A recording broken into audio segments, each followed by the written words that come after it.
এই প্রথম আরামবাগ শহরকে যানজট মুক্ত করতে কড়া পদক্ষেপ জেলা প্রশাসনের। শহরের মধ্যে মালবাহী ট্রাক থেকে শুরু করে লরি ও পণ্যবাহী কন্টেনার সহ ভারী যানবাহনের ওপর নো এন্ট্রি করল প্রশাসন। তবে নির্দিষ্ট সময় পর্যন্ত নো এন্ট্রি করা হয়। জানা গেছে, আরামবাগ শহরের ভারী পণ্যবাহী যানবাহন যেমন বালি বোঝাই ট্রাক থেকে শুরু করে ভারী মাল বোঝাই গাড়িগুলিকে শহরের ওপর দিয়ে চলাচলের বিধিনিষেধ আরোপ করে পুলিশ প্রশাসন।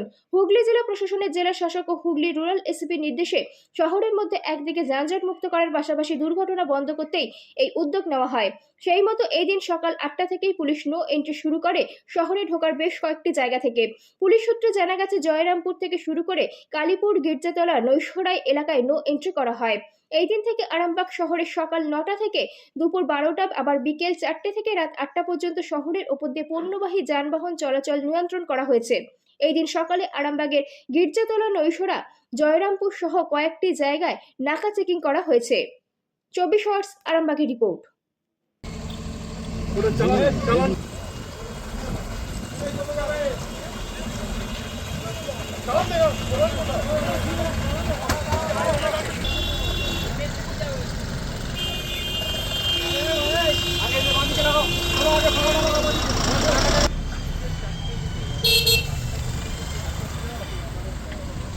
ঘাটাল হাজিরটা যাবে বাঁকুড়া, বলতে ব্রিফিং করে তো পুলিশিং থেকে ডান দিকে নেবেন, তবে ঢুকবে না বলেছে।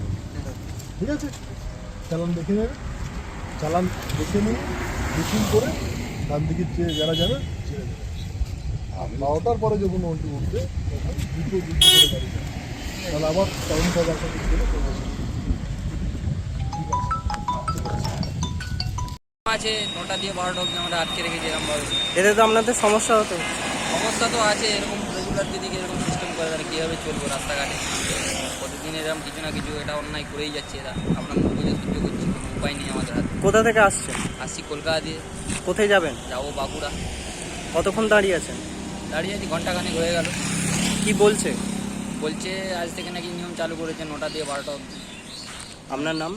আমার নাম হচ্ছে সাহিল। কখন ছাড়বে কিছু জানা গেছে? কখন ছাড়বে কিছু জানা গেছে? তো দিনে 12টায় ছাড়বে, আবার বিকালে 4টে থেকে আবার রাত 8টার দিকে গাড়ি করবে। এতে তো আপনাদের সমস্যা হতো। সমস্যা হবে তো, আজ থেকে তো ফোন হলো ওরাই। কোথা থেকে আসছেন? এই আরম্ভ থেকে কোথায়? মাগরিতে বললাম কোথায় যাবেন? আমরা যাবো রামজনপুর। আপনার নাম? আমার নাম কার্তিক কর্মকার। কোন থানার? থানার এই উদ্যোগটা খুবই ভালো, কেন এতে করে আরামবাগ শহর যানজট মুক্ত থাকবে এবং অফিস আওয়ার, স্কুল টাইম এর জন্য খুব সুবিধে এবং অ্যাক্সিডেন্টও কম হবে। হ্যাঁ, গাড়ি ঘোড়ার তো খুব চাপ এই রুটে, আর এই অফিস টাইমের জন্য যে এটা করেছে আরামবাগ থানা, এর জন্য আরামবাগ থানাকে সাধুবাদ। এটা কোন জায়গা? এটা চাঁদুর 16 নম্বর ওয়ার্ড, ইটবাজার ঢাল। কোথায় হচ্ছে শুনতে পাচ্ছেন? এই শুনতে পাচ্ছি এই যে আমাদের এই ইটবাজার ঢাল 16 নম্বর ওয়ার্ড, এখানে হচ্ছে বেলি রেল ব্রিজের ওখানে হচ্ছে, মদুরই হচ্ছে, আর এদিকে মনে হচ্ছে বড়বাড়ির দিকেও হচ্ছে। খুবই সুন্দর উদ্যোগ আরামবাগ থানার, এই অফিস টাইমে যানজট মুক্ত রাখতে আরামবাগ শহরকে, এবং স্কুল, কলেজ, অফিস টাইম এইগুলোকে সচল রাখতে মানুষের যাতায়াতের অসুবিধা না হয় এই সময়টা। এই জন্য আরামবাগ থানার এই উদ্যোগ আর মানুষের খুবই উপকারের। আরামবাগ শহর ঢুকতে যে 5টি জায়গা থেকে অন্য ডিস্ট্রিক্টের গাড়ি ঢুকে সে জায়গাগুলোকে হচ্ছে, যেমন আমাদের বন্দর রোড এদিকে, তারপরে কামারপুকুর রোড, তারপরে এদিকে জয়রামপুর, তারপর গির্জাতলা, সব জায়গাতে হচ্ছে। কোন কোন ডিস্ট্রিক্টের গাড়ি ছাড়া হবে? যে ডিস্ট্রিক্টের গাড়িগুলো পল্লীশ্রী দিয়ে ডান দিকে চলে যাবে সেই সব ডিস্ট্রিক্টের গাড়ি ছাড়া হবে, যেটা আরামবাগ শহরে ঢুকবে না।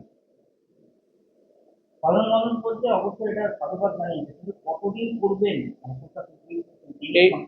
এইটা সংশয়ের কোনো অবকাশ নেই। তার কারণ হচ্ছে আমাদের মাননীয় এসপি স্যার এটা নিয়ে অনেকদিন ধরে চিন্তা ভাবনা করেছিলেন, এবং এটা আমরা একটা ডিটেল প্রজেক্ট রিপোর্ট এসপি স্যারের নির্দেশ অনুসারে আমরা সাবমিট করেছিলাম, এবং তার ভিত্তিতে আমরা আজকে যেটা আপনারা ইমপ্লিমেন্ট হতে দেখছেন সেটা নিয়ে আমরা আগে অনেক বৈঠক করেছি, এবং বিভিন্ন ক্ষেত্রে সেটা হওয়ার পরই আমাদের রিপোর্ট ডিএম ম্যাডামের কাছে এসপি স্যার পাঠিয়েছিলেন।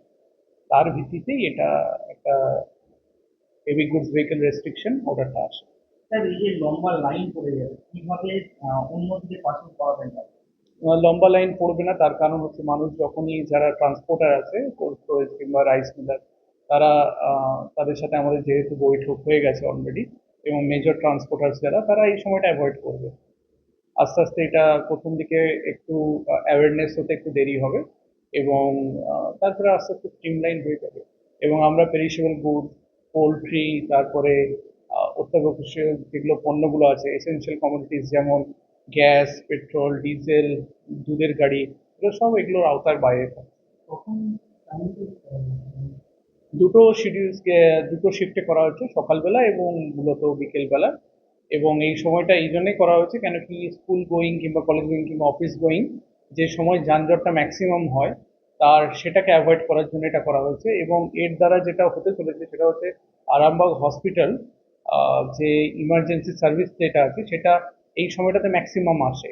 তো যানজটে যাতে আটকে না যায়, কোনো পেশেন্ট যাতে অসুস্থ বোধ না করে, সেই জন্য এটাকে স্ট্রিমলাইন করা হয়েছে। এবং পথ দুর্ঘটনা যেটা স্কুলের বাচ্চারা কিংবা যারা কলেজে যাচ্ছে তাদের ক্ষেত্রে যাতে না হয়ে থাকে, এটা রোড ট্রাফিক অ্যাক্সিডেন্ট অনেকাংশে কমিয়ে দেবে। এবং এসপি স্যার এটা আগেও করেছেন, ওনার যখন উনি বর্ধমানে ছিলেন, এইখানেও সেটা সফলভাবে করবেন। টাইমিংটা হচ্ছে